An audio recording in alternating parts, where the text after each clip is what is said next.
At my family's housewarming party, I was told to stay out of the way. My brother smiled. It's better that way. I took a step back, looked around, and said, here's to the last time I ever visit. They thought I was kidding until I left, leaving them with one final shock. I'm a 40-year-old man, and for the sake of privacy, let's just go with Nico. I've never been one to post much online, especially not stories about family. But something happened a little while ago that's been sitting in the back of my mind like a pebble in a shoe, small, persistent, and impossible to ignore.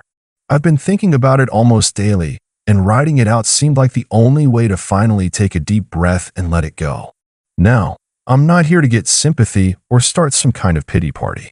I just want to lay out what happened exactly as it unfolded, without exaggerating or trying to make myself look like some kind of hero. If anything, I've been the background character in my own family for so long, it's strange even thinking of myself as the center of any story. But that's sort of the point. Growing up, I was the oldest of two. My brother, Callan, is 2 years younger than me, and ever since we were kids, he was the one everyone naturally gravitated toward. Charming, energetic, full of ideas, even when those ideas usually came at someone else's expense. He had this way of getting into trouble and spinning it into a story that made people laugh instead of hold them accountable. My parents, especially my mom, always said things like, that's just Callan being Callan, as if that explained everything. Meanwhile, I was the one who followed the rules, stayed quiet, and didn't demand too much. I wasn't unhappy, not really. I had a few close friends, got good grades, and found joy in things like drawing or fixing up old electronics.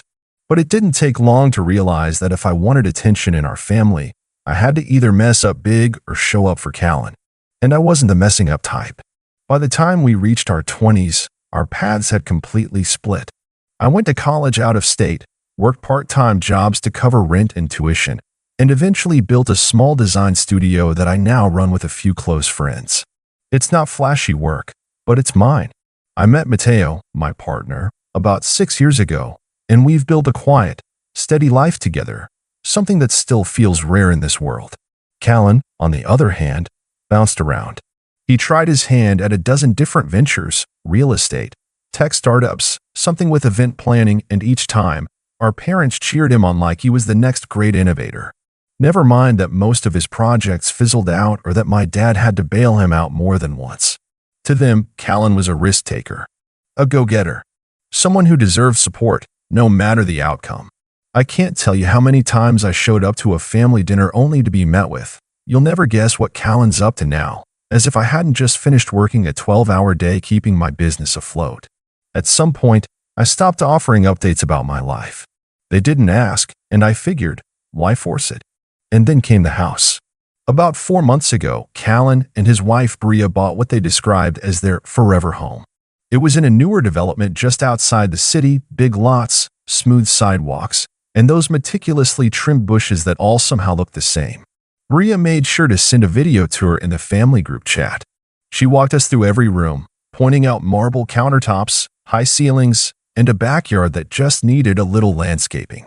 My mom watched it on repeat and forwarded it to relatives who weren't even in the chat. "This is exactly what I pictured for them," she said during a phone call. "They're finally settling down. They're growing up." I don't remember what I said in response. Probably something like, "That's nice." I meant it, too. It was nice. But part of me also knew what was coming. Sure enough, 2 weeks later, we were all invited to their housewarming gathering. Just a low-key celebration, Bria wrote. Close family, a few friends. Food, drinks, maybe a few games. She even added a little smiley face at the end. I told Matteo, and he shrugged and said, "Could be fun. At the very least, it'll be interesting." So we marked our calendars. I even offered to bring something dessert, since Matteo's flan is the kind of dessert people talk about days later. Bria said sure, as long as it's nothing too messy. The morning of the party, we spent an hour making sure everything looked nice. Matteo even ironed his shirt, which he almost never does unless it's a wedding. I packed up the flan carefully and tucked it into a cooler bag so it wouldn't slide around. We arrived about 10 minutes early. I didn't think much of it. We've always been the kind of people who like to be punctual. When we got there, Bria answered the door. She looked flustered, but not in a way that screamed disaster.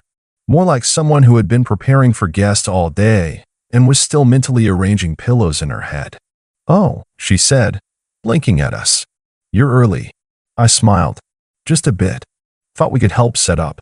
She hesitated, stepped aside, and added, "Honestly, things are already kind of chaotic. If you could just maybe hang out in the back or something? Just don't get in the way. Please." There it was. The first sting. I looked at Mateo, who offered a small shrug, and we stepped inside. Their house really was impressive. Light hardwood floors, wide windows, and furniture that probably had names like the Ellison Collection or Mid-Century Lux. My parents were already there, sitting at the kitchen island and talking animatedly with Callan about the lighting fixtures. My dad was holding a drink and nodding along like he understood what accent dimmers were. Callan saw us, grinned, and walked over. "You made it," he said, clapping me on the shoulder. "Wouldn't miss it," I said. He glanced at the flan in my hands and then at Bria, who was now rearranging coasters on the coffee table.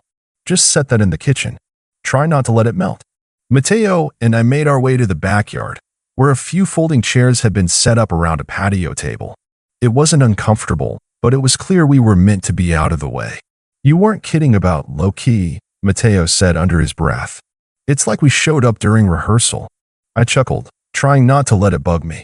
But I could already feel the slow churn building in my stomach, the same feeling I used to get during family dinners when Callan would tell a story about crashing his car into a mailbox and still get praised for handling it maturely. We stayed quiet for the most part. Guests trickled in. Bria's parents showed up and were immediately pulled inside for a tour. My cousin Daria arrived with her boyfriend, who apparently worked in commercial real estate, because that fact came up at least 6 times before we even sat down to eat. At some point, my mom came out to the patio and waved me over. "Come inside, Nico," she said. "We're doing a little toast." I stood up, brushing crumbs off my pants, and followed her into the house, not yet knowing that what would happen next would be the tipping point I didn't realize I'd been approaching for years. I stepped into the living room and immediately felt like I had walked onto the set of a show I wasn't cast in. Everyone was gathered in a half-circle, facing Callan and Bria, who stood in front of the fireplace like they were about to make a big announcement. My dad was recording the moment on his phone. Bria's parents were already clapping softly, like they knew what was coming.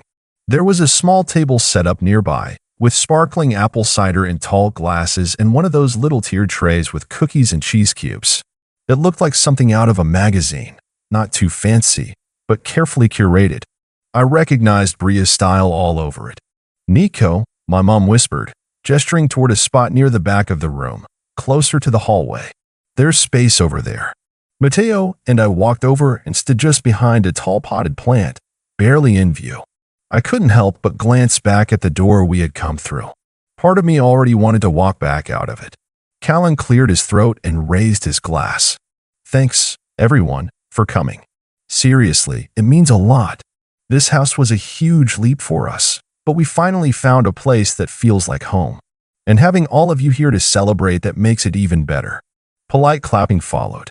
I clapped, too.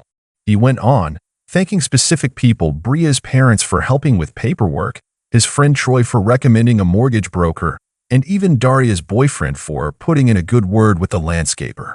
Then he turned toward our parents. "And of course," he said, pausing for dramatic effect, "Mom and Dad, who've always had our backs. You've been the foundation for everything we've built. We really wouldn't be standing here without you." My mom wiped at the corner of her eye. My dad lowered the phone for a second to pat Callan's shoulder. More clapping. A few people raised their glasses and nodded. I stood quietly, glass untouched, unsure whether to smile or excuse myself. Then Callan did something unexpected. He turned slightly, eyes scanning the room until they landed on me. And with the most casual tone in the world, he added, "And of course, my big brother, Nico. Thanks for keeping things grounded today. We all need someone who doesn't mind staying behind the scenes." The room let out a few polite laughs, like it was an inside joke they were supposed to understand. Someone said, "That's true," like they agreed. My stomach tightened. I didn't say anything. Mateo looked at me, his expression unreadable, but I could see the tension in his shoulders. Bria chimed in next. "Seriously, Nico, thank you for being so helpful earlier. I know this kind of thing isn't really your scene, but it's good to have someone reliable when things get hectic. It wasn't what they said, exactly, it was how they said it. Like I had done them a favor by existing quietly in the corner. Like my presence was useful in the way an umbrella stand is useful, noticeable only when needed, tucked away when not. The toast ended. People began to scatter again, chatting in clusters. Callan's old college friends laughed by the kitchen. Daria and her boyfriend examined the books on the coffee table. I stood there for a moment longer than I meant to. Medeo touched my elbow gently. Want to go outside for some air? I nodded. We found ourselves back on the patio, this time alone. The sun had dipped lower in the sky, casting a warm glow over the grass that hadn't yet been mowed. I leaned against the wooden railing and stared out at the fence, trying to make sense of the tight, coiled feeling in my chest. It's like I don't belong here, I said finally. Not in a dramatic way. Just like I'm a background prop in someone else's celebration. Mateo didn't answer right away. When he did, he said simply, I noticed. That one sentence hit harder than I expected. I had always told myself I was imagining it, that I was being too sensitive, too quick to read into things. But hearing him confirm it made something shift in me. Before I could reply, the sliding door opened and my mom stepped out, holding a plate. I brought you some of the appetizers, she said. You two hardly touched anything. I took the plate with a forced smile. Thanks. She hovered for a moment, glancing back toward the house. It's such a special day, isn't it? Callan's really come into his own. I'm just so proud. I nodded. It's a beautiful house. She gave a satisfied sigh. He's always had that spark, you know? Not everyone has it. Some people are just meant to shine. Then she gave me a look that was meant to be kind, but landed like a quiet dismissal. But we all shine in our own way, right? I don't know what she expected me to say to that. Instead, I just set the plate down on the table beside me and watched her walk back inside. Mateo stood next to me in silence. A few minutes passed before he said, I think we should go soon. I nodded again, not because I was upset, but because I realized he was right. We had come, we had smiled, we had stayed out of the way. There wasn't much more to do. But just as we stood to leave, Callan stepped outside. He had a bottle in one hand and his usual relaxed grin on his face. Heading out already? He asked. You barely stayed for the good part. I raised an eyebrow. What's the good part? He chuckled and leaned casually against the railing. I mean, this whole thing's been pretty smooth, don't you think? Bria and I planned every detail. Honestly, we were kind of hoping you'd offer to help earlier. You've always been good at just fitting in where needed. There it was again. Just fitting in. Just staying out of the way. I looked at him for a long moment. Something in me settled, not in a defeated way, but in a calm, focused way I hadn't felt in years. I took a breath, stepped back from the railing, and looked around at the patio, the chairs, the lights Bria had strung above the fence line. Then I looked Callan square in the eye and said, evenly, here's to the last time I ever visit. He blinked. Wait, what? I didn't answer. Because what came next was something I had been quietly preparing for far longer than even I had realized. Callan stood there, one hand still holding the bottle, the other now hanging awkwardly by his side. His usual grin faltered for a second, replaced by something between confusion and defensiveness. Nico, he said, with a half-laugh, come on. Don't be like that. It was a joke. I didn't smile. Was it? He opened his mouth, but I didn't give him the chance to fumble for another deflection. I turned, opened the sliding door, and walked inside. Mateo followed silently, calm but alert, like he could sense what I was about to do even if I hadn't said it out loud. Back inside, the energy of the party hadn't shifted yet. Laughter still floated in from the kitchen. Someone had turned on soft music, and Bria was flipping through a photo album with her mother. My mom was chatting with Daria in the hallway, beaming like she was the proud hostess. I walked straight over to the table near the front door where guests had left their little gift bags and cards for the couple. The cards were stacked in a decorative box labeled New Beginnings, and the gifts were mostly envelopes, tucked discreetly among a few wrapped packages. Mateo touched my wrist lightly, giving me a glance. I whispered, I'm not taking anything. I'm adding something. From my coat pocket, I pulled out a small, square envelope. I had written it weeks ago, not out of bitterness, but clarity. It was sealed, simple, with their names written across the front in my handwriting. Inside was a card I had designed myself. No glitter, no cheesy message, just a calm, carefully worded note and a folded copy of a document I'd held onto for a long time. I slid it into the pile and turned back to Mateo. "What was that?" he asked softly. "You'll see." We began moving toward the door. As we passed by my mom and Daria, my mom reached out. "Are you two leaving already? The cake's about to be cut." I gave her a polite smile. "Yes, we're heading out. I've got something early tomorrow."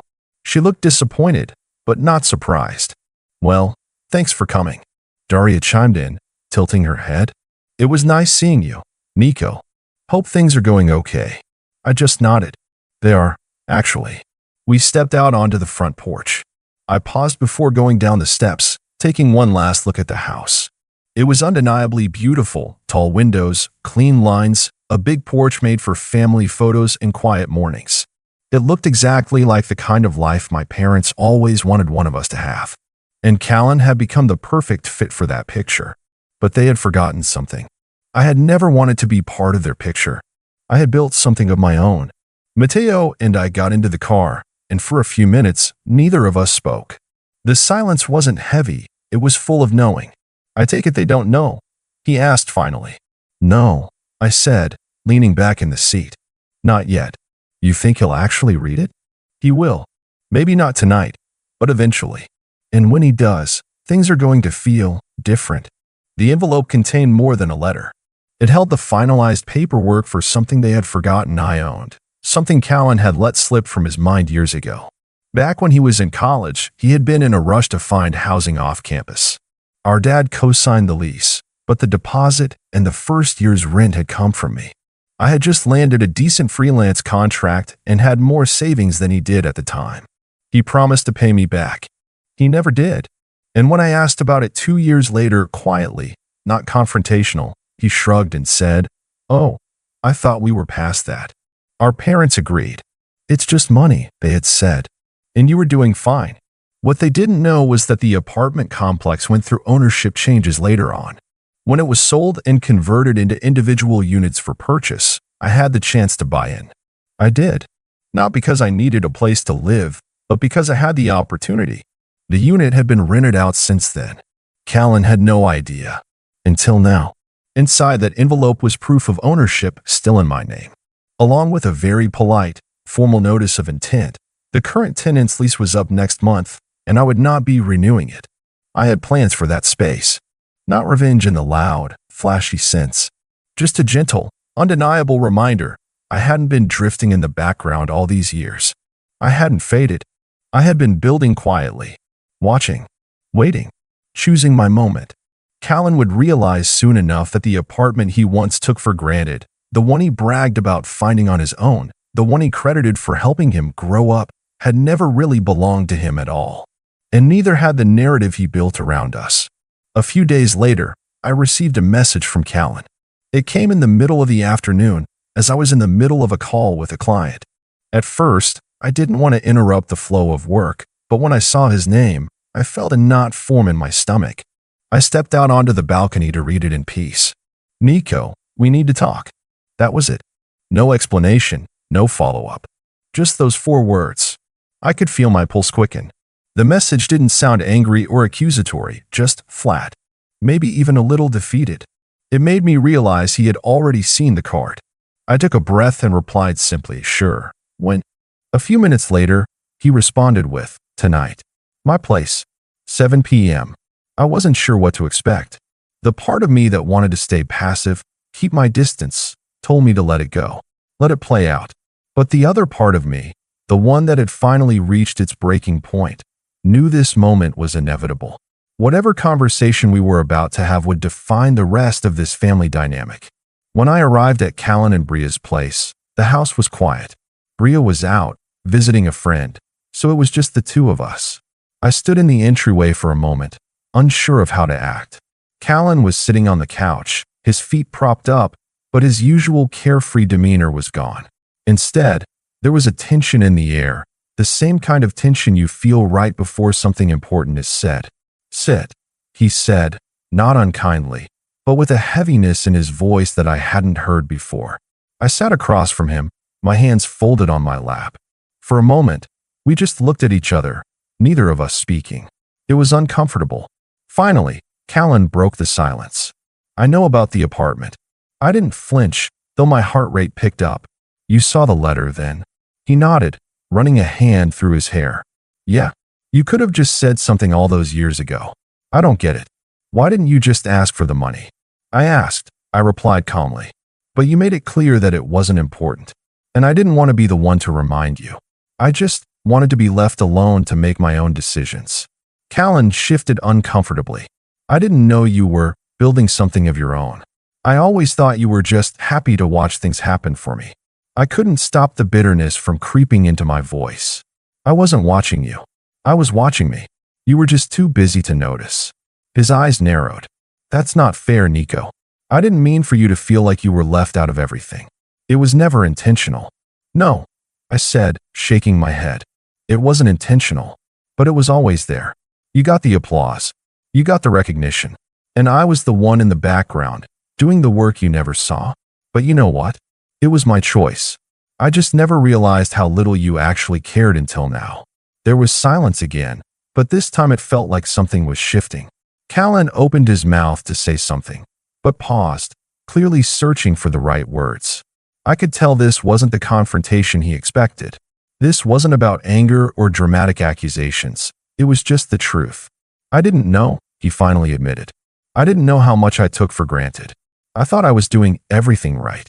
But maybe I wasn't. It wasn't an apology, but it was the closest thing he could offer. I took it for what it was. You've always had people in your corner, Callan, I said. I didn't. Not in the way you think. I just wanted you to understand that. There was a long pause before he spoke again. So what happens now? Do you want the apartment back? Or do we just forget this ever happened? I looked at him, the weight of the decision heavy. The apartment isn't the issue. It's never been about the apartment. It's about respect. You've always taken that for granted, and maybe now you understand why I needed to step away. His face tightened slightly, but he didn't argue.